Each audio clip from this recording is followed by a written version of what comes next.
In 1983, a team of deeply religious scientists conducted a radical experiment in an undisclosed facility. The scientists had theorized that a human without access to any senses or ways to perceive stimuli would be able to perceive the presence of God. They believed that all five senses clouded our awareness of eternity, and without them, a human could actually establish a connection with God by thought. An elderly man who claimed to have nothing left to live for was the only test subject to volunteer. To purge him of all of his senses, the scientists performed a complex operation in which every sensory nerve connection to the brain was surgically severed. Although the test subject retained full muscular function, he could not see, hear, taste, smell, or feel. With no possible way to communicate or even sense the outside world, he was alone with his thoughts. Scientists monitored him as he spoke aloud about in his state of mind in jumbled, slurred sentences that he couldn't even hear. After 4 days, the man claimed to be hearing hushed, unintelligible voices in his head. Assuming it was an onset of psychosis, the scientists paid little attention to the man's concerns. 2 days later, the man cried that he could hear his dead wife speaking to him, and even more, he could communicate back. The scientists were intrigued, but were not convinced until the subject started naming relatives of the dead scientists. He repeated personal information to the scientists that only their dead spouses and parents would have known. At this point, a sizable proportion of the scientists left the study.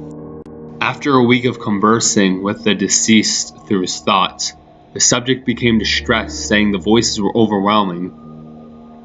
In every waking moment, his consciousness was bombarded with hundreds of voices that refused to leave him alone. He frequently threw himself against a wall, trying to exit the pain in response. He begged the scientists for sedatives so he could escape the voices by sleeping. This tactic worked for 3 days until he started having severe night terrors. The subject repeatedly said that he could see and hear the deceased in his dreams. Only a day later, the subject began to scream and claw out his non-functional eyes, hoping to sense something in the physical world. The hysterical subject now said the voices of the dead were deafening and hostile, speaking of hell and the end of the world. At one point he yelled, "No heaven, no forgiveness," for 5 hours straight. He continually begged to be killed, but the scientists were convinced that he was close to establishing a contact with God. After another day, the subject could no longer form coherent sentences. Seemingly mad, he started to bite chunks of flesh off his arm. The scientists rushed into the test chamber and restrained him to a table so he could not kill himself. After a few hours of being tied down, the subject halted his struggling and screaming.